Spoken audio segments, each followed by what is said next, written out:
자, 시작하겠습니다. 자, 문법과 관련해서 어떤 연간 계획을 세우고 있고, 그 다음에 올해 계획은 어떤지 짧게 이야기 나누고 진도 들어가도록 그렇게 하겠습니다. 올해 기출문제 보니까 문법에서 변화가 좀 있습니다. 어떤 변화처럼 보여요? 여러분 느낀 변화는? 내가 보기에 가장 큰 변화가 여태까지 그 현대국어문법과 중세국어문법이 2대1이었거든? 근데 올해는 1대1. 배점이 중세국어가 12점, 세문항. 맞습니까? 그래서 1대1이었어요. 깜짝 놀랐습니다. 그림 못 느꼈나요? 못 느꼈나? 푸느라 바빴어. 그렇던데? 그래서, 이게 왜 이렇게 변화를 줬지? 이런 생각이 들었고, 그 다음에 보통 통사나 어문 이런 것들이 거의 균형 있게 한 두 문제나 이렇게 들어가줘야 되거든요. 어떤 데는 어문에서 한 문제 들어가고 이렇게 되는데, 올해는 오히려 문법 파트에서는 한 문항씩만 들어갔어요. 문법 파트라면 형태와 동사 각각에서 한 문항씩 들어가더라. 못 느꼈나요?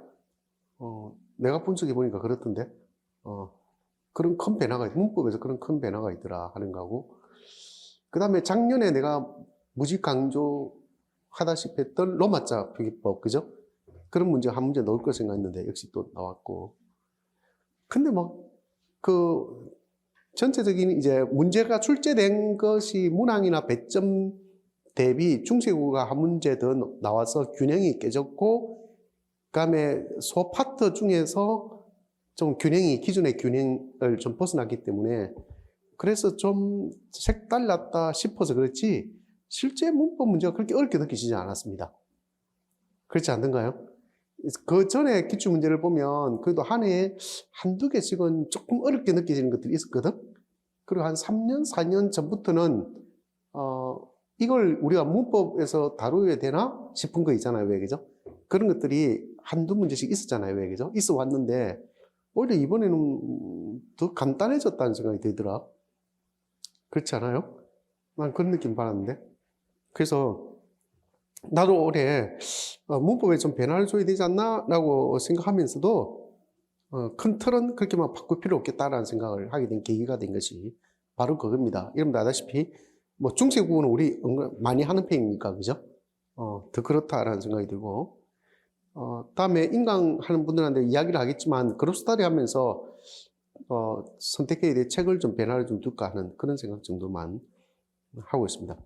그리고 예전에 우리가 봤던 그 우말이라든지, 그죠? 또 이런 것들은 이제 봐야 되나 하는 생각이 들어요. 올해도 역시 볼 필요 없겠다라는 생각이 들었습니다. 그게 가장 큰 차이점. 전반적으로 이제 기출문제를 보니까, 교과교육론과 문학은 변화가 없어요. 문학은, 시, 소설, 고전시가, 산문, 전부 다 8점, 100점. 맞죠? 고전시가에서 세 문항이 나왔는데 2, 2, 4. 그러니까 100점은 다 똑같거든요. 그건 계속 그대로 유지가 될 것 같고. 왜 그러냐면, 영역별, 이제 파트별로 출제자가 들어가니까 자기 파트를 지키려고 할 거잖아요. 왜, 그죠? 그러다 보니까 똑같아지는 것이고, 교과교육론은, 독서에서 2점 적게 나오고, 작문에서 2점 많이 나오죠. 그죠? 100점상 그렇게 되는데, 그런 거는, 그 이전에도 늘상 있어 왔던 거니까, 별로 차이가 없다라고 볼 수 있죠. 그죠? 근데 전반적으로 기출문제를 보면, 교과교육론은 예전의 문법 그대로 나왔고, 예전의 문법 그대로 나왔단 말이 무슨 말인지 압니까? 기존의 거 돌려막기 수준에서 나왔다 볼 수 있죠. 그죠? 나왔고, 더 이상 새로운 게 넣을 수가 없겠구나 하는, 우리 맨날 만나면 그런 이야기 하거든? 다른 파트는 모르겠지만, 교과교육론은 새로운 게 넣을 만한 게 없지 않을까? 하는 생각. 또 한 가지는, 기존에 나왔던, 그 다음에 새로운 것들이 있긴 있지만, 예를 들어서 우리가 작년에 모의고사에서 냈던 담화종합이라든지 이런 거 있잖아요. 왜? 분명히 낼 거리가 있는데 안 내고 있다는 것. 그런 느낌 들지 않았어요? 있지만 내지 않고 있다. 이런 생각이 들고요. 그 다음에 나 작년에 모의고사도 전략을 잘 유지했다고 생각하는 이유가 교과학능은 왜 그 기입형에서 기존의 걸 반복적으로 낸다 하더라도 별 문제 없다 했잖아요. 왜, 그죠? 그래서 특별한 뭐 문제가 있어 보이진 않고요. 그러니까 문법도 뭐 아주 특별한 문제를 느끼지는 못했습니다. 그래서 성적 받기에는 어려움이 없었다라는 생각이 듭니다. 그래서 올해도 보니까 아까 이 자료 있죠, 그죠? 거기 보면 2023년 강의 계획에 보면 1, 2월에는 학교 문법의 이해라고 해서 틀을 학교 문법이라 잡고 있잖아요. 왜, 그죠? 학교 문법의 틀 속에서 보는 것은 똑같습니다. 내가 전에도 한번 그림을 매년 그립니다만은 이게 이제 학교 문법이 범주가 가장 좁잖아요. 왜, 그죠? 좁고 그 다음에 규범 문법이라고 있거든요. 요즘에 규범 문법과 관련된 책이 있습니다. 나도 내 교재에 규범 문법과 관련된 내용을 좀 넣어놨거든요. 규범 문법은 학교 문법보다 범위가 커요. 그죠? 그 다음 일반 또는 한국 문법이 그 바깥에 차지하거든요. 그러니까, 문법을 공부할 때, 학교 문법을 중심으로 처음부터 출발점을 잡은 사람은 문법을 정리하기 오히려 쉽습니다. 아시겠죠? 근데 일반 문법이나 한국 문법에서 출발하는 사람들은 이 틀을 못 잡습니다. 학교 문법의 틀을 못 잡아요. 그래서 문법을 공부할 때 어려움을 겪는 사람들이 예를 들어서 용어상의 어려움이라든지, 그죠? 또 아니면 체계상의 어려움을 겪는 이유가 일반 문법에서 기준을 잡아서 그래요. 이해했습니까? 지금은 그렇게 하면 안 될 것 같고요. 그 다음에 학교 문법은 조금 더 영역이 확장되고 있습니다. 그걸 느끼는 이유가 보통 현직에 있는 교사들 있잖아요. 고등학교 교사들. 이 주고받는 톡을 보면 특히 문법에 대한 질문을 무지 많이 하는데 그 사람들이 강조하는 게 학교 교과서에 있는 문법은 별로 어렵지 않거든요. 그런데 수능 모의고사 또는 수능 기출문제 이런 데 보면 학교에서 다루지 않는 내용까지도 확장되고 있어요. 더군다나 어떤 게 생겼어요. 2015 개정교육과정에서는 엄매가 있잖아요. 왜, 그죠? 그래서 언어 파트가 좀 자세하게 나오고 그 다음에 2015에서 가장 큰 변화가 뭐였냐면 어문 변동이 고등학교 과정으로 올라왔습니다. 그렇게 되면서 좀 더 어려워지고요. 그렇게 체계상의 변화가 있는데 그렇게 되다 보니 학교 문법이 기존의 학교 문법의 범주에서 조금씩 뭐라 해야 되나 새로움을 시도하는 문법, 좀 더 탐구를 요구하는 내용 이런 것들이 나오기 시작했다는 거예요. 아시겠죠? 그렇게 되면서 학교 문법이 규정되었던 게 7차 교육과정이란 말이야. 딱 정착된 게 7차 문법에서 좀 더 많이 확장된 듯한 느낌이 듭니다. 아시겠죠? 그 다음에 내가 작년 모의고사 준비할 때도 그렇고 그 이전에도 계속 꾸준히 이야기했던 게 이제는 뭡니까? 로마자 표기법이라든지 또 뭐가 있나? 외래어 표기법이라든지 그죠? 이런 것들에 대한 문제가 놓일 수 있다라고 이야기했잖아요. 그죠? 그거는 2022 개정교육과정에서도 강조되고 있습니다. 그래서 그거는 올해도 꾸준히 공부해야 될 내용이지 않을까 하는 생각이 들어요. 시간 날 때마다 틈틈이 사실 그런 내용들은 한 번만 공부해두면 되거든요. 그죠? 그런 생각이 들고요. 그 다음에 지금 우리가 보는 거 지금 학교 문법에서 좀 더 틀을 넓혀서 지금 이야기하고 있는 것입니다. 그 다음에 또 뭘 봐야 되냐면 난 작년에 모의고사 문제 내면서 뭘 많이 활용했냐면 수능 모의고사, 기출문제 이런 걸 많이 활용하려고 노력했거든요. 왜 그럴 수밖에 없었냐면 그 전에 문제가 그런 문제 유형이 나왔어. 한 2년에 걸쳐서 나왔기 때문에 그 틀에서 그거 흐름을 무시하지는 못할 거다라는 생각이 들었어. 그죠? 그래서 그렇게 문제를 냈거든요. 근데 올해는 오히려 너무 짤막짤막하게 나와서 오히려 김 빠졌다 생각이 들거든. 근데 그게 반복되지는 않을 거라고 생각합니다. 그래서 오히려 올해 문제는 2023학년도 24학년도 그죠? 문제 유형보다는 오히려 2022학년도 문제 아니다. 연도로 합시다 그냥. 2023년 문제보다는 여러분들이 이번에 풀었던 문제보다는 2022년 문제 그런 유형으로 그게 맞게 공부하는 게 맞지 않을까 하는 생각이 들어요. 무슨 말인지 알겠죠, 대강? 예, 그런 게 맞지 않을까 하는 생각이 듭니다. 그 다음에 문법은 뭐니 해도 기출이죠. 그러니까 나올만 왜 이렇게 간단하게 나오거나 안 그러면 2022년, 2021년 뭐 이런 식으로 그때는 약간 탐구식 실생활 속의 어느 의회의 그런 찾듯이 있잖아요. 그렇게 문제가 나왔냐면 수능에서 그렇게 쪼삣쪼삣한 것들을 다루기 시작했다는 거야. 그래서 아마 그런 게 문제 나오지 않을까 생각했거든요. 그러니까 쉽게 말해서 실생활적이라는 거야. 어원 찾기처럼 있잖아요.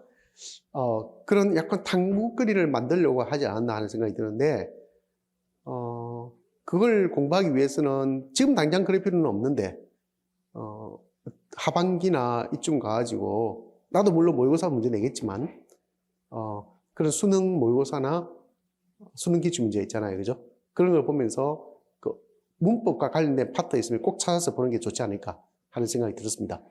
특히 국어 수능에서 언어 영역에서 국어로 바뀌고 난 뒤에 언매와 관련된 부분이 시험에 나오잖아요. 왜?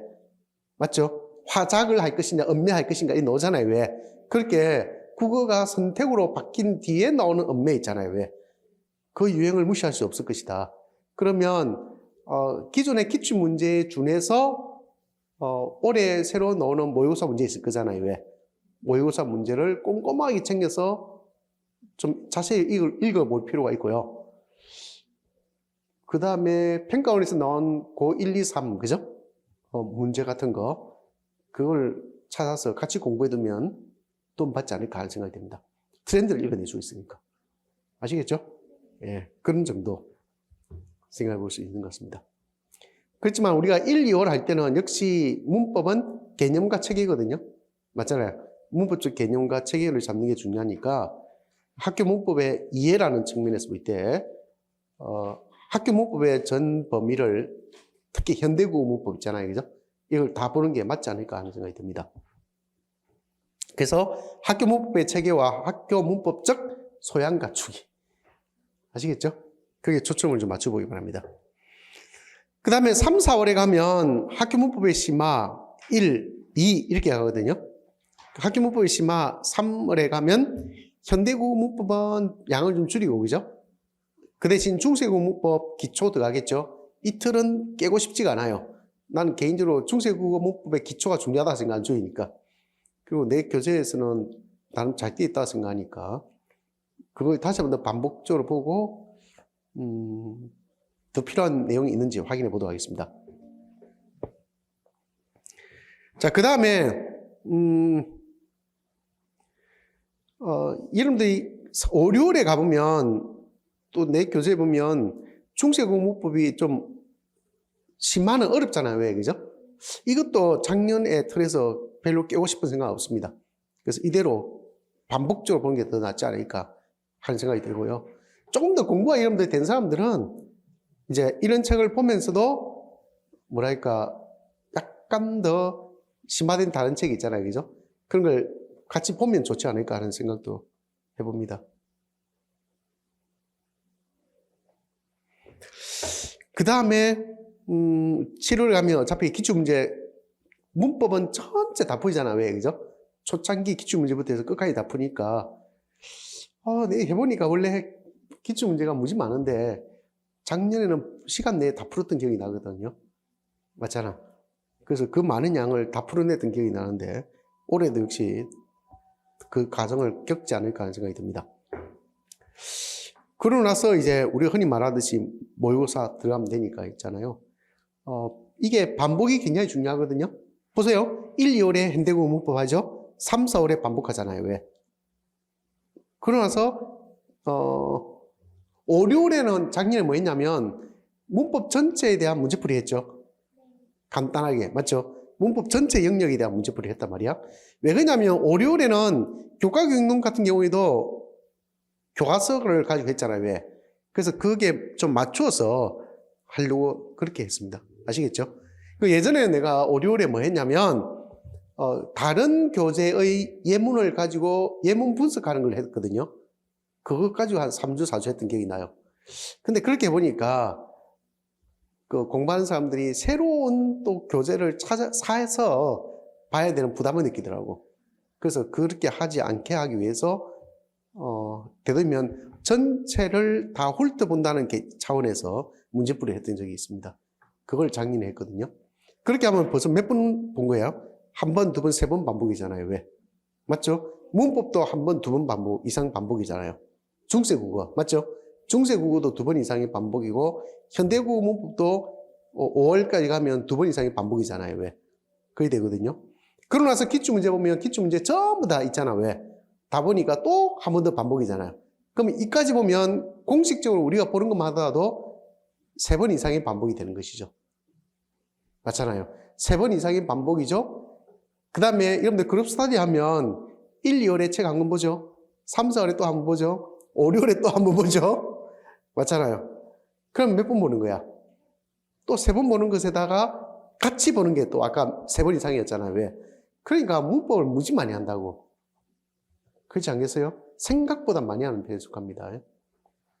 그래서 내가 볼 때는 이것만 해도 넘친다는 생각이 들어요. 오히려 이 시간 빼서 교육론 더 하고 싶은 생각이 드는데 그렇게 하지 못하는 이유가 내가 교과 교육론 너무 잘 알잖아. 그죠? 그 사람들이 문제 출제해봐야 특정한 틀을 벗어나기 어렵다는 거 아니까 더 하고 싶지가 않아요. 그래서 지금 보는 것만 해도 교과 교육론 지금 하는 것만 해도 넘친다라고 충분히 가능하다 생각하거든요. 그래서 더 하지 않는 거예요. 그리고 내가 반복적으로 이야기하지만 무슨 자료가 필요하냐고. 그렇게 계속 묻는 거예요. 자, 거기다가 이제 모의고사 들어가면 또 반복하잖아. 맞죠? 또 반복할 테니까. 그쯤 되면 모의고사가 나오기 전까지 여러분들이, 공부할 때 여러분들만의 문법 교과서를 하나 만드는 게 필요하겠다. 그죠? 작년에 만들었었나? 그렇게 만드는 게 필요하고요. 그렇게, 그걸 좀 더 줄여가지고, 끝에 가서는 나만의 문법 파일을 하나 만드는 것도 좋겠다라는 생각이 듭니다. 그리고 마지막에 가면 다 비워놓고 목차만 세워놓고 있잖아요. 그죠? 비워진 부분에 뭐가 있는지 역으로 되묻는 거야. 그죠?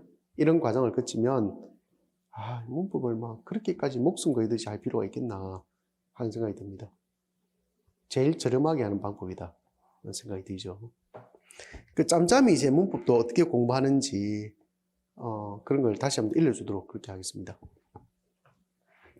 자, 그 밑에 표에 보면 1월 강의 계획이라고 되어 있습니다. 문법은 앞에서 이야기했듯이 똑같은 내용이고요. 이걸 내가 이 책이잖아. 왜 그죠? 내가 저번에 2차 강의할 때 그 이야기 했는데 이걸 반복적으로 보기 싫어가지고 새로운 내용을 좀 더 넣어가지고 편집을 하고 있다가 내가 포기했습니다. 사실은. 그래서 학원에 이야기해서 제본해달라 해가지고 그렇게 쓰려고 생각했는데 가만히 생각하니까 내년에 2022 되면 새로 또 바뀔 가능성이 높다. 새로운 책이 나올 가능성이 높다. 그러면 괜히 낭비하는 게 되잖아. 왜, 그죠? 에너지 낭비죠. 자원 낭비고. 그래서 그대로 쓰기로 했다. 아시겠죠? 그냥 그대로 가도록 하겠습니다.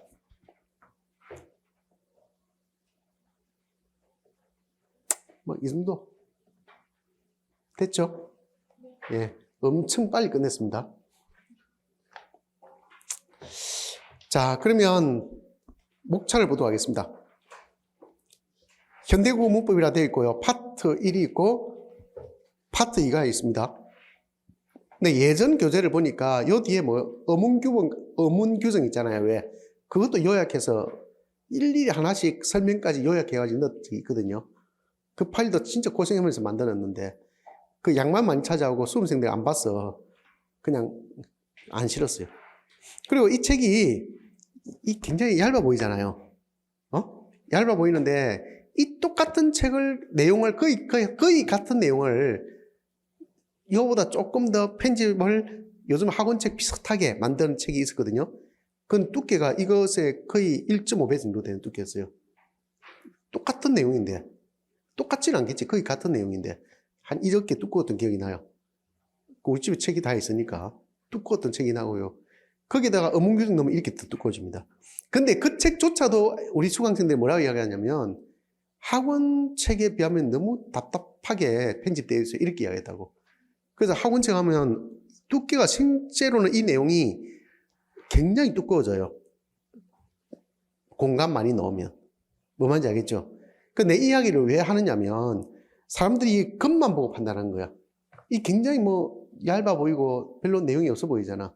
그죠? 근데 그렇지 않다는 걸 내가 꼭 강조하고 싶어요. 알맹이가 들어있는데 무지 양이 많은 거예요, 이거. 그걸 강조하고 싶습니다. 아시겠죠? 무시하지 말았으면 좋겠다는 생각을 하고 싶어요.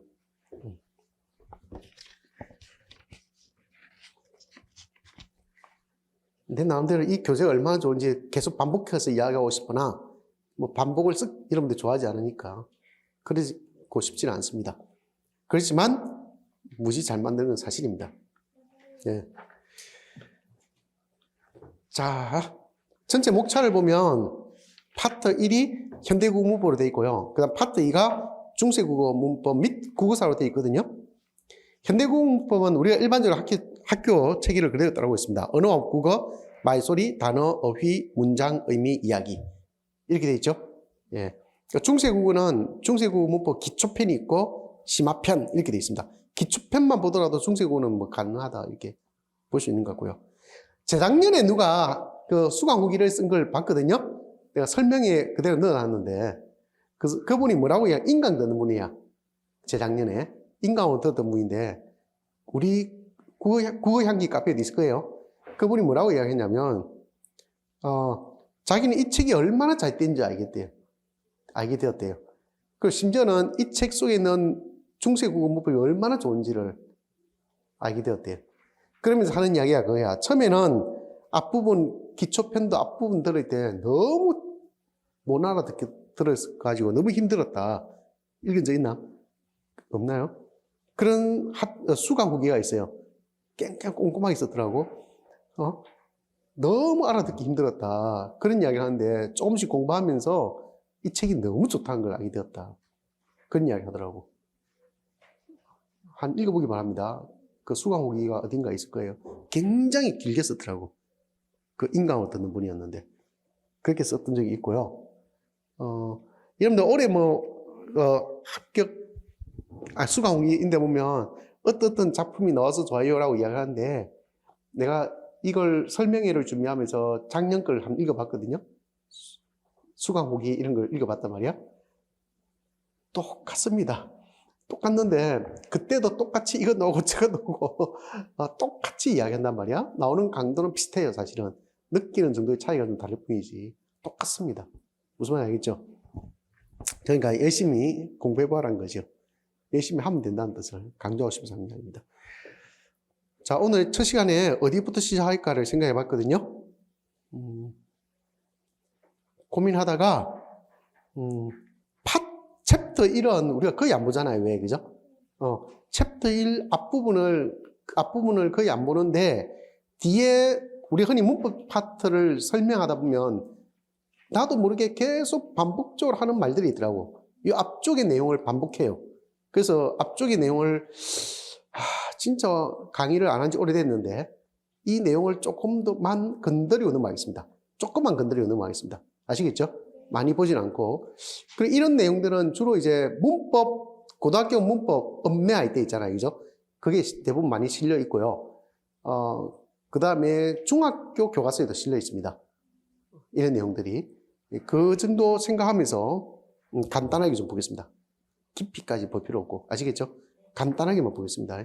그러니까 대부분의 체계가 여기 있는 것처럼 언어의 본질이 있고요. 그 다음에 언어와 인간이 있고, 그 다음에 국어와 한글, 이런 순서대로 되어 있습니다.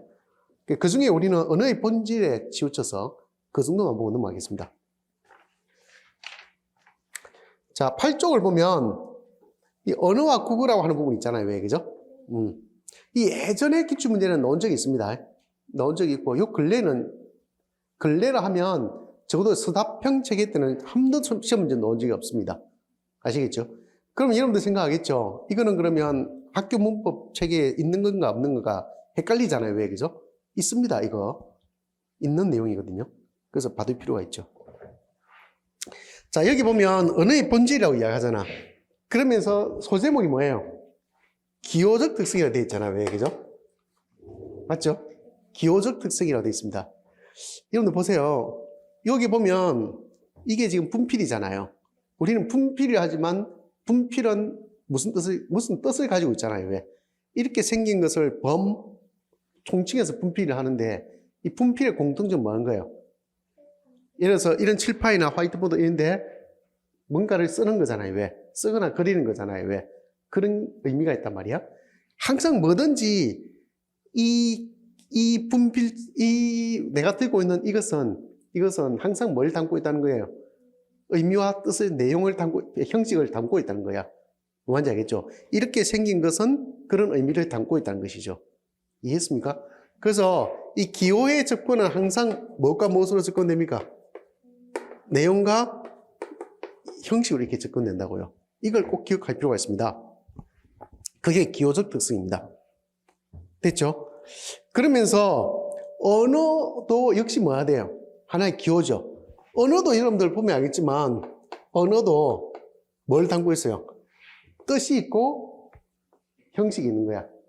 알겠습니까? 언어의 뜻, 형식은 뭐예요? 형식은 그게 음성일 수도 있고 문자일 수도 있는 것이죠.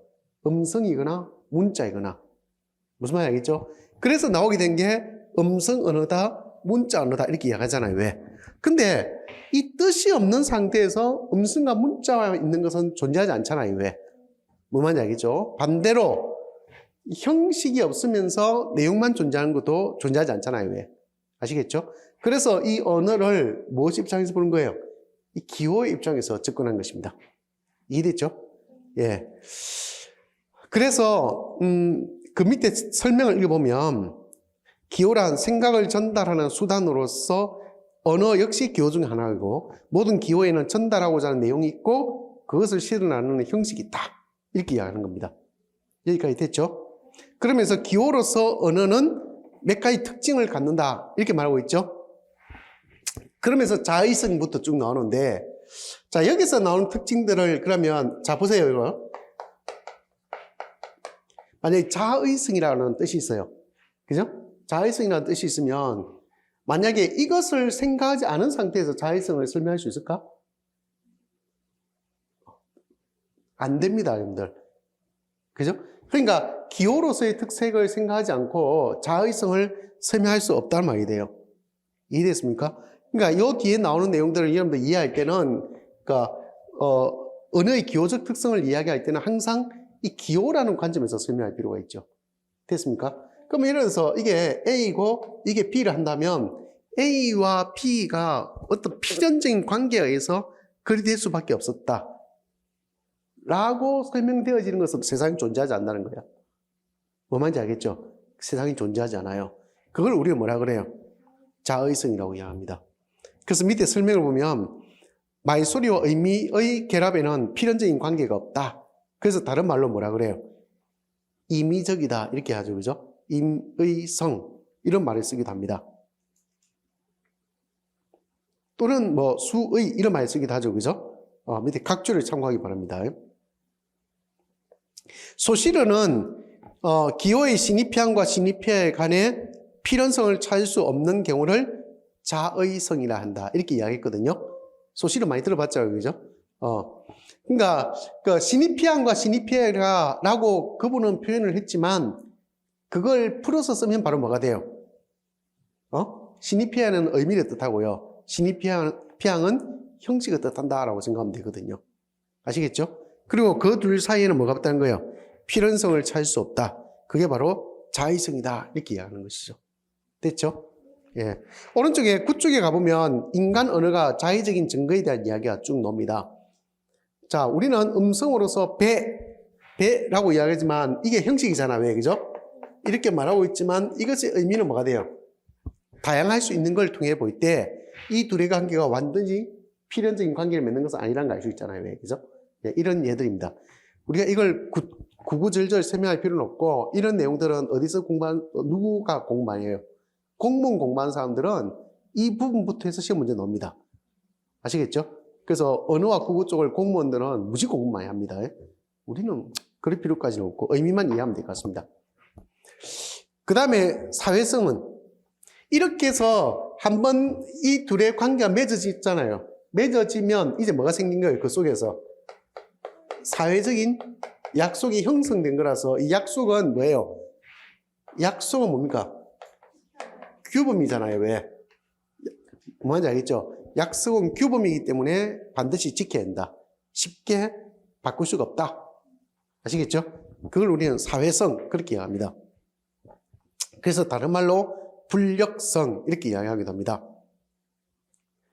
이 사회성과 연관해서 굉장히 유명한 소설이 있죠. 책상은 책상이다 라고 하는 유명한 소설이 있습니다. 그 밑에 조금 옮겨놨는데 스위스의 작가 페터 백셀이라는 사람이 쓴 글이거든요. 쉽게 말해서 요지는 그거죠. 자기 마음대로 그죠? 자기가 쓰고 있는 집의 공간에 기존에 있는 통념의 개념들을 다 무시하고 자기 나름대로 이름을 막 붙였잖아요. 왜? 그죠? 그러다 보니까 그거는 자기만의 의미잖아. 왜? 의미고 기호잖아요. 왜? 그죠? 근데 바깥에 나가서 사람들과 소통하려고 하니까 어떻게 된 거예요? 소통이 전혀 되지 않는다. 그래서 많이 들어본 거죠. 그죠? 예. 그게 바로 이 소설의 요지인데 이 소설에서 말하고자 하는 내용도 바로 사회성에 대한 이야기다. 그런 거 알 수 있습니다. 됐죠? 그 다음에 역사성. 자, 이렇게, 아무리 이렇게 사회적 약속이고 규범화 되어 있다 하더라도, 알겠습니까? 규범화 되어 있다 하더라도, 세월이 지나면 어떻게 되는 거야? 이 기호도 바뀌기 마련인데, 때로는 형식은 그대로인데 내용이 바뀌기도 하고, 내용은 그대로인데 형식이 바뀌기도 하고. 아시겠죠? 그렇게 결국 기호가 바뀐다는 것에 대한 이야기를 하는 것입니다. 심지어는 문법 요소도 바뀌기도 한다. 맞죠? 그 역사라고 하는 것은 보통 우리가 이 역사라고 하는 것은 없던 것이 생겨나고 생긴 것이 뭐가 돼요? 성장하고 성장한 것이 더 소멸되기도 하는 거 이거잖아요. 왜? 신생, 성장, 소멸 이런 과정을 거치거든요. 아시겠죠? 그래서 없던 것이 생기기도 한 것, 그 다음에 있던 것이 사라지기도 하는 것, 여기에 더해서 뭐가 되는 거예요? 경쟁하면서 뭐가 되는 거예요? 성장하기도 하는 것까지 다 포함해서 역사성이라고 한다라고 볼 수 있습니다.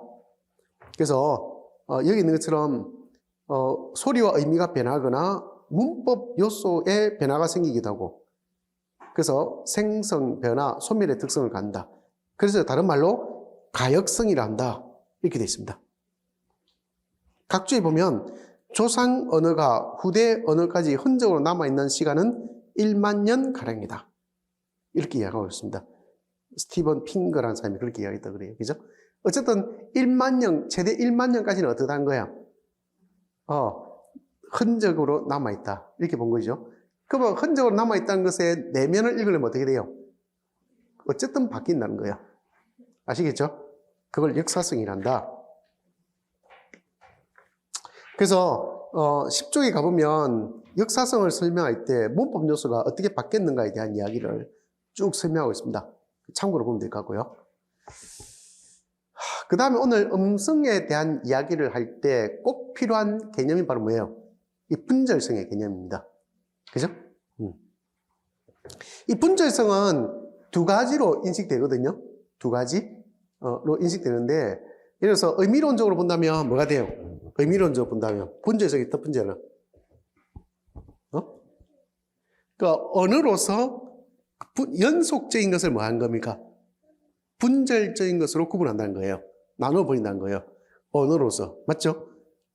그래서 무지개가 빨주노초 파남보, 실제로 무지개는 빨주노초 파남보인지 알 수가 없잖아요. 왜? 그죠? 근데 우리는 빨주노초 파남보라고 하는 언어로서 뭐 해요? 분절시켜버리죠. 나눠버린다고요. 됐습니까? 그제 우리가 12월 31일이었고, 그 다음에 1월 1일이었잖아요. 그게 어떻게 시간적으로 구분되냐고. 안 되지. 맞죠? 근데 우리는, 자, 12월 31일 밤 11시 59분, 야, 얘들아, 어서 빨리 모이자. 카운트한다. 5, 4, 3, 2, 1, 와! 하면서 막 끌어안고, 야, 드디어 나이 한 살 더 먹었다. 너는 그게 좋니? 뭐 이런 거 있잖아요. 그죠? 우리도 같이 우리 애들 둘이하고, 우리 4명이서 밤늦게 막 술도 한잔 하면서, 그러면서 뭐, 세월이 가는 것에 대해서 이야기도 하고, 그래서 그 카운트 올릴 때 TV 틀어놓고 있잖아요. 그죠? 그거 같이 보면서 막 서로 끌어안고, 이렇게 어깨동무 해가면서 있잖아. 빙글빙글 돌면서 좋아하고 그렇게 했는데, 나 그게 막 쓱 좋아해야 될 일인지는 모르겠으나, 그 애들 좋아하니까, 그게 어떻게 사실 구분되냐고. 안 되지. 그죠? 근데 우리는 언어로서 그걸 구분 지어버리잖아요. 왜? 그걸 분절성이라 하거든요. 그 다음에 또 한 가지는 뭐가 돼요? 또 한 가지는 언어적으로 볼 때 있잖아요. 왜? 그죠? 얘들을 우리 실제로 소리라고 하는 것은, 음성이라고 하는 것은 단절되지 않아요. 이걸 탄소 분석기로 보면 계속 이게 연결되거든요. 뭐 뭔지 알겠죠? 연결된 대로 음성은 연결됩니다. 소리는. 그런데도 불구하고 우리는 이걸 뭘로 인식해요? 분절적인 것을 인식합니다. 예를 들어서 불이라고 하면 불이라는 것은 소리가 끊김없이 불 이렇게 이어지잖아요. 왜? 근데 우리는 불 하면 인위적으로 이걸 끊어서 읽으려는 속성이 있습니다. 어떻게? 뼈, 우, 리얼 이런 식으로. 이게 바로 뭐라는 거예요? 분절성이라는 것입니다. 알겠죠? 이것의 출발은 어디서 되는 거예요? 우리가 글에서 나눠서 예를 들어서 문단에서 문장을 어떻게 한 거예요? 구나 절로, 또 구나 절을 어절로, 맞죠? 어절을 단어를 또 형태수로 인식으로 있잖아요. 결국 어문으로 이렇게 구분하잖아요. 왜? 그죠? 그것도 일종의 분절성이라는 것이죠. 알겠습니까? 이 분절성 중에 내가 좀 전에 했던 이 두 번째 이야기가 바로 음성 이야기할 때 반복될 거라고. 이해했죠? 그 분절성의 개념을 잘 봐둘 필요가 있을 것 같습니다.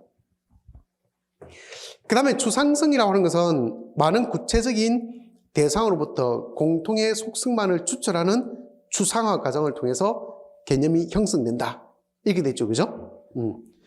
그러니까, 자, 이것도 보면 우리가 공통된 속성만을 뽑았는데 했잖아요. 왜? 그죠? 그 속성은 바로 뭐예요?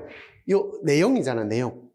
아시겠죠? 그 속성, 공통된 속성을 뽑아내고 하면서 점점 형식으로서 특정 단어를 형성해 가잖아요. 왜? 그죠? 그게 바로 추상성이다. 이렇게 보시는 것 같습니다. 됐죠? 예. 이런 내용이 바로, 뭘로서? 기호로서의 언어의 특성이다라고 볼 수 있습니다. 자, 여기까지 됐죠? 예. 별로 어렵지 않은 내용입니다. 중학교 1, 2학년이면 이해할 수 있는 내용이고요. 자, 이거 내가 문법 할 때, 자주 반복적으로 하고 여러분한테 자꾸 되묻는 말인데, 그게 12쪽에 있습니다. 기호의 유형에 대한 이야기예요. 이거 되묻는데, 이거 매년 내 느끼는 거지만 답하는 사람이 많지 않습니다. 언어의, 기호의 유형에는 세 가지가 있다라고 되어 있죠. 그죠? 첫 번째가 도상기호가 있다라고 되어 있죠. 그죠? 아이콘이라 합니다. 그다음 지표기호, 인덱스기호라고 있고요. 그다음에 상징기호, 심플기호 이렇게 세 가지가 있습니다.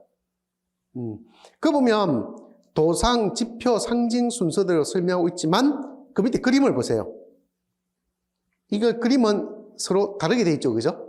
지표, 도상, 상징이 되어 있습니다. 밑에 그림을 보면 지표기호는 인접성에 기초한다라고 되어 있죠. 인접성에 기초한다라고 되어 있고요. 예를 들어서 여러분들 보세요. 저 멀리 산에서 뭔가 연기가 피어오르고 있어. 그럼 우리는 저 연기를 보면서 뭘 떠올립니까? 저곳에 불이 났겠군. 맞잖아요. 불이 났겠군. 이렇게 생각한다고. 우리가 일상생활 속에서 불이 나면 뭐가 올라요? 연기 올라. 무슨 말인지 알겠죠? 심지어는 향 같은 것도 있잖아요. 향 같은 거 집에서 가끔 피우잖아요. 왜? 그러면 향을 불로 탁 피우면 뭐가 올라요? 연기가 올라오잖아요. 왜? 그죠? 그러니까 이 불과 연기는 계속해서 어떻다고 생각하는 거야? 같이 연상되는 거야. 불, 연기, 불, 연기. 아시겠죠? 이게 일종의 인접이죠. 이해됩니까?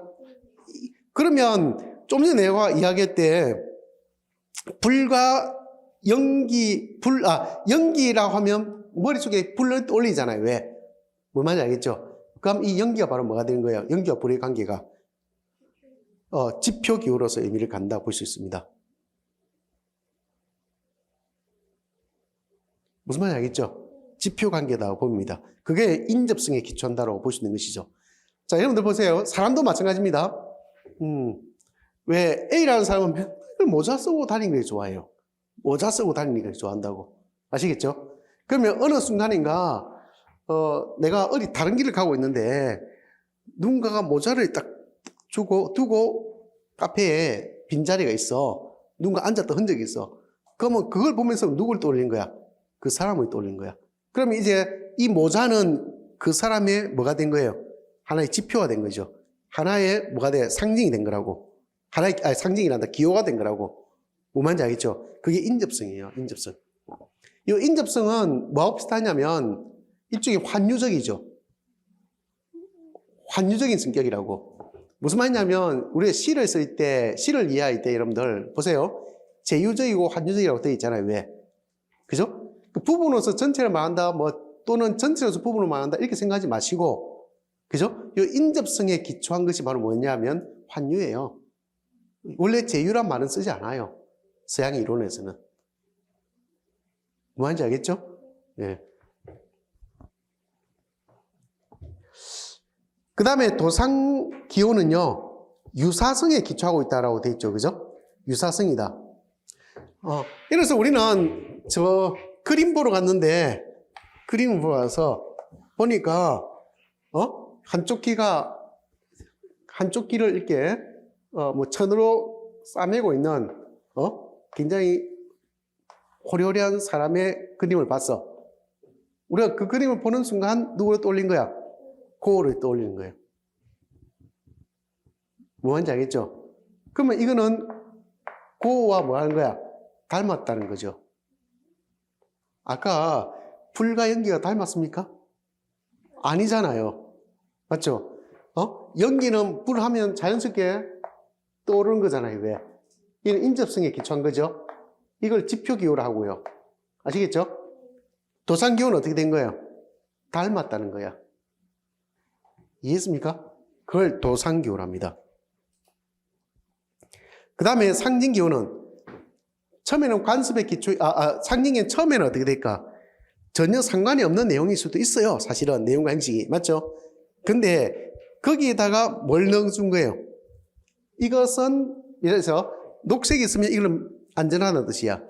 빨간색이 있으면 이걸 위험하다는 뜻이야 라는 의미를 그 형식에 맞는 의미를 담은 형식을 계속 결합시키는 거야. 의미와 형식을.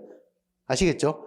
그렇게 되면서 어느 순간 의미는 빠지고 형식만 남았다 하더라도 그 형식은 빠져있는 의미를 그대로 갖고 있는 것과 똑같은 의미가 되는 것이죠. 이해됐습니까? 이걸 뭐라 그래요? 상징, 심볼이라고 이야기합니다. 이해했습니까?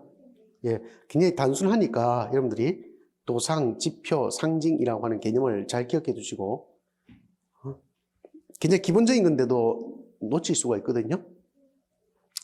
이거 꼭 기억해 둬야 될 내용이라고 나는 생각합니다. 특히 도상기호 잘 좀 기억해 두시고. 아시겠죠? 이왕 말이 나왔으니까 밑에 언어의 도상성에 대한 이야기도 조금 보도록 하겠습니다. 아까 자의성은 기호로서의 특성상 형식과 내용이 어떻다 했습니까? 필연적인 관계가 없다 했잖아요. 왜? 그게 자의성이라 했죠? 밑에 도상성을 보세요. 재밌습니다. 자의성과 대립적 개념이라 되어 있죠.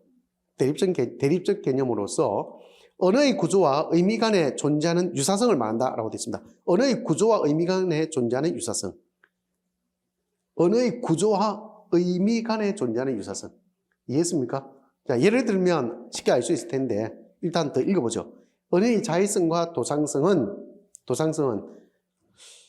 상보적 관계를 형성하는데 자의성은 주로 단일어에 국한되며 자의성은 단일어에 국한되고 도상성은 복합어를 비롯한 어휘, 문장, 담화, 청의에 내재해 있다. 이렇게 되는 거죠. 그죠? 그러니까 어쩌면 자의성보다 훨씬 더 설명의 영역이 넓은 게 바로 뭐란 거야? 도상성이란 거 알 수 있겠죠. 됐습니까? 예. 자, 거기에 도상성은 굉장히 종류가 많은데 양적 도상성 예를 한 들어보겠습니다. 자, 아이와 아이들이 있다고 생각해 보세요. 아이와 아이들 뭐가 더 복잡해졌어요? 아이들이 더 복잡해지잖아요. 왜? 복잡해지면서 아이는 단수가 되고 아이들은 복수가 되는 것이죠. 그러니까 언어적 재료의 양과 비례되었다 볼 수 있죠. 복잡성 정도가 언어적 재료의 양과 비례한다 볼 수 있잖아요. 왜? 복잡하면 복잡할수록 언어적 재료가 더 어떻게 돼요? 많아진다 볼 수 있잖아요. 왜? 이해했습니까? 그래서 단일어와 복합어도 마찬가지죠. 눈 따로 물 따로인 것보다는 눈물 되면서 더 뭐가 돼요? 복잡해졌잖아요. 왜? 그래서 복합어가 되는 거예요. 이해했죠? 이런 걸 양적 도상성이라고 합니다. 그 다음에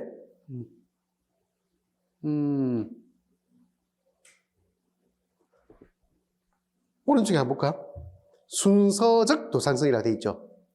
어녹다 뭐가 돼요? 얼다 녹다잖아요. 얼다 녹다. 나는 이거 다음에 탐구로 한번 놓을 수 있는 내용이라고 생각하거든요.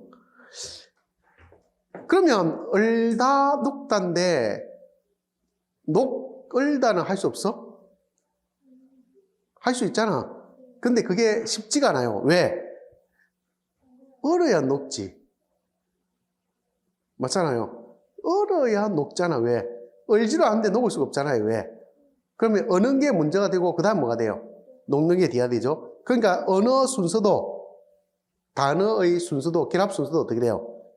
얼다 더하기 녹다 되는 거야. 녹다 더하기 얼다가 되는 게 아니고 이게 시간적 순서라는 거예요. 그런 순서적 도상성이라는 거예요. 이해됐죠? 그럼 예를 들어서 여닫다도 마찬가지죠. 열고 닫는 것이죠. 닫고 여는 거야.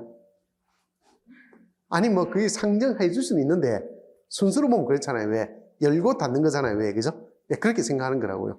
이걸 순서적, 시간적 순서라고 합니다. 가끔은 이게 반대가 되는 경우도 있습니다. 이건 시간적 순서를 어기는 경우도 있습니다. 뭐 어떤 예가 있을까? 뭐라고요? 예? 건너뛰다. 그쵸? 건너서 뛰는 경우. 그럼 건너서 뛴다라고 하면 어떻게 돼요? 건너고 나서 폴짝 뛰는 경우에 해당되잖아. 왜? 근데 우리가 상정할 수 있는 것은 이런 개울이 있다 할 때 여기서 이렇게 뛰는 걸 상정하잖아요. 왜? 그렇게 생각하면 뛰어서 건너는 거잖아요. 왜? 그러니까 순서가 어떻게 돼? 뛰어서 건너다라고 되게 되죠. 근데 그런 말이 있습니까? 없잖아. 그런 단어는 없잖아. 건너뛰다. 이건 어떻게 돼요? 시간상 어떻게 돼요? 반대로 되어 있잖아요. 왜? 그죠? 그러니까 시간적 순서가 바르게 언어 형성이 된 게 있고 도상성이 된 것이 있고 순서적 도상성이 바른 것이 있고 역전된 게 있다고요. 그런 식으로 탐구거리를 만들 수가 있다는 뜻이야. 아시겠죠? 이거 예전에 내가 공무원 시험 문제를 본 적이 있는데 거기 보니까 이미 공무원 시험에는 이런 것들이 시험에 나왔더라고요. 아주 오래전부터. 내가 그걸 보면서 우리도 이걸 언어의 도상성을 한번 정리해 봐야 되겠다 싶어서 이거 정리한 거예요. 자, 나머지는 넘어가고 긍부정의 순서도 재밌죠, 그죠? 긍정이 앞에 오고 부정이 뒤에 오죠, 그죠? 맞잖아요. 대체로 보면 긍정이 앞에 오는 경우가 많습니다. 잘, 잘못, 행, 불행, 승, 패, 상, 벌. 이게 벌상, 패승 이렇게 오지 않잖아요. 왜? 맞잖아요. 그런 순서를 따르는 것이 일반적입니다. 지시어에 따른 글도 나와 가까운 걸 먼저 앞세웁니다. 맞죠? 이곳, 저곳, 이쪽, 저쪽 이런 식으로 가잖아요. 왜? 그죠? 그 다음에 시간상으로 볼 때도 지금 나와 가까운 시간을 먼저 앞세웁니다. 그제, 어제와 그제잖아. 왜? 어제보다 그제가 더 하루 더 전날이잖아요. 왜? 그렇죠? 그러니까 나와 지금 현재보다 더 가까운 것을 앞세우는 그런 경향이 있다는 것이죠. 심리적 거리도 마찬가지입니다. 나와 가까운 것을 앞세우는 경향이 있습니다. 자타하면 자가 나잖아요. 왜? 그죠? 네, 그런 경향이 좀 있습니다. 그 다음에 쭉 내려와서 성별에 따른 것도 있습니다. 부모면 대체로 우리나라는 가부장적 성격이 강했잖아요. 왜? 그죠? 그래서 아버지를 앞세우는 경향이 있습니다. 아버지를 앞세우는 경우가 있다. 남녀, 부부, 신랑, 신부, 소년, 소녀, 형제, 자매. 아시겠죠? 자녀, 다 여기에 해당됩니다. 그 다음에 또 재밌는 건데, 거리적 도상성이 있잖아요. 왜? 그죠?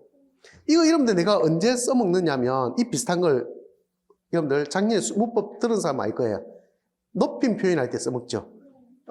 상대 높임, 맞잖아요. 주체 높임, 객체 높임. 그 순서로 됩니다. 그렇게 이런 식으로 그림 그려보면 그 순서가 대체로 정해진다는 걸 알 수 있거든요. 근데 여기는 주로 뭘 한 거예요? 아저씨 하니까 뭐가 돼요? 섭니다 해서 상대 높임이죠? 맞잖아요. 그러니까 아저씨가 제일 앞에 왔는데 상대 높임의 어미도 제일 마지막에 왔잖아요. 왜? 그렇죠? 어젯밤 하니까 어스로 왔고요. 선어말음이. 아버지께서 하니까 주체 높임 선어말음이 시가 왔죠? 동생 에게 하니까 객체 높임이니까 뭐가 와요? 에게. 이건 안 왔다. 그죠? 동생이 읽다 되잖아. 읽는 주체가 왔구나. 읽히다. 맞나? 책을 읽다. 동생에게 읽히다. 타동의 의미가 되네. 맞죠? 읽히다. 이게 되는구나. 이런 식으로. 그래서 그 밑에 설명을 보면 서술어의 구성요소와 문장 성분 간에 나타나는 근접성이라 되어 있잖아요. 왜? 그죠? 이렇게 옵니다. 아시겠죠? 도상성 재밌잖아요? 무지 재밌습니다. 이거 탐구거리 된다니까요. 그래서 개념을 좀 기억해 두고 언어의 도상성 이야기하려고 기호의 유형에 대해서 한 거예요. 아시겠죠? 같이 좀 봐두기 바랍니다. 그 다음에 또 굉장히 많이 써먹는 게 언어의 구조적 특성에 대한 이야기거든요. 우리는 언어의 구조적 특성이 가로 관계가 있고 세로 관계가 있잖아요. 왜? 이거 어디에서 많이 써먹냐면 동사론에서도 써먹고 심지어는 형태소분수가 있을 때도 다 써먹습니다. 아시겠죠? 그래서 철수가 밥을 먹는다라는 문장이 있다 이때, 그죠? 그래서 철수를 밥을 먹는다면 우리는 자동으로 뭘 느낍니까? 이상한데? 라고 느끼잖아요. 왜, 그죠? 그게 왜 그래요? 먹는다 놓으면 먹는 주체를 떠올리는 거죠. 맞잖아요. 먹는 주체가 누구란 거야? 철수가가 돼야 되잖아? 라고 바로 떠올립니다. 이거는 우리 머릿속에 이미 심리적으로 뭐가 있다는 거예요? 규범화된 보이지 않는 규칙이 존재한다는 뜻을 가지고 있어요. 아시겠죠? 그래서 이건 굉장히 뭐가 돼? 관습적이란 말이죠. 맞잖아요. 관습적이에요. 규범화되어 있단 말이죠. 이 관계는 바로 뭐가 돼요? 통사관계랍니다. 통합관계랍니다. 통합관계. 아시겠죠? 가로관계. 가로관계랍니다. 통합관계. 만약 여기에 어제가 있다면 뭐가 돼야 돼요? 먹는다면 이상함을 느끼죠. 어제가 있으니까 뭐가 와야 돼요? 먹었다가 와야 된다고. 순간적으로 느낍니다. 이해됐죠? 그 다음에 세로 관계는 뭐냐면 이 앞에 나오는 어제를 다른 말로 뭐 할 수 있다는 거예요? 바꿀 수 있단 말이 되고 철수를 다르게 바꿀 수 있고 얼렬도 바꿀 수 있단 말이죠. 이가 조사도 바꿀 수 있고. 아시겠죠? 이와 같이 이런 것들에 선택 가능항이라 하죠. 이걸 맞잖아요. 선택 가능항이라 하는데 이 선택 가능항의 집합을 뭐라 그래요? 계열관계랍니다. 계열관계, 세로관계, 계열관계. 아시겠죠? 가로관계는 통합관계라고요. 세로관계는 계열관계랍니다. 됐죠? 우리 형태론에서 이걸 뭐라 그래요? 대치라죠. 대치. 이해됐습니까? 대치 가능한 것들을 하나의 형태를 하잖아요. 왜? 형태소랍니다. 아시겠죠? 그걸 형태소랍니다. 그러니까 이해됐습니까? 그래서 언어의 구조적 특징은 규칙과 체계로 되어 있다 했잖아요. 왜? 그죠? 가로관계가 바로 통합관계가 바로 뭐가 돼요? 규칙이 되는 것이죠. 규칙이 되는 것이고 선택 가능항의 집합이라고 하는 계열관계를 우리 다른 말로 뭐라 그래요? 체계라고 이야기합니다. 체계. 그래서 양가로 1번 규칙, 양가로 2번 체계 이렇게 되어 있죠. 그죠? 규칙과 체계 이렇게 되어 있습니다. 그 다음에 그 박스에 보면 통합관계와 계열관계에 대한 설명이 나와 있고요. 좀 전에 내가 설명한 내용 그 정도 수준일 것입니다. 이해했습니까? 그럼 이거 한 개 질문. 우린 뭔가를 보고 문장을 보고 직관을 통해서 바로 알 수 있어. 이거는 무엇에 대한 설명이에요? 통합관계에 대한 설명입니다. 아까 순식간에 안다 했잖아요. 왜? 그죠? 그게 바로 직관이죠. 문법적이란 말 속에는 어떤 의미를 담고 있습니까? 규범적이라는 의미를 담고 있습니다. 그게 바로 통합관계죠. 이해했죠? 그래서 여러분들 그 문법을 공부할 때 흔히 우리가 뭡니까? 통사론에서는 주로 무슨 관계를 중심으로 따져요? 이 통합 관계를 중심으로 따지잖아요. 왜? 맞죠? 형태론에서는 주로 뭘 중심으로 다뤄요? 선택, 계열 관계 중심으로 따집니다. 이해했죠? 그래서 일종의 문법에 대한 접근 방식이 서로 다르다는 걸 알 수 있습니다. 자, 이번 시간에는 문법을 내가 1년 동안 어떤 걸 위주로 다루는가에 대한 이야기를 했고, 그죠? 그 다음에 실제로 이제 보통 우리가 어문론부터 시작하는데 오늘은 간단하게 언어의 기호적 특성부터 해가지고 그 다음에 기호의 유형, 언어의 도상성, 언어의 구조적 특성까지 간단하게 좀 살펴봤습니다. 시간이 많지 않은 관계로 그죠? 간단하게 좀 살펴봤습니다. 조금 쉬었다가 이 뒷부분은 따로 볼 필요 없거든요. 개인적으로 이제 복습하시면 따로 공부하시면 될 것 같고 조금 쉬었다가 26쪽부터 해서 들어가 보도록 하겠습니다. 문법이 양이 생각보다 많습니다. 그래서 차근차근 보려면 시간이 무지 많이 걸려서 조금 쉬었다 바로 들어가도록 하겠습니다.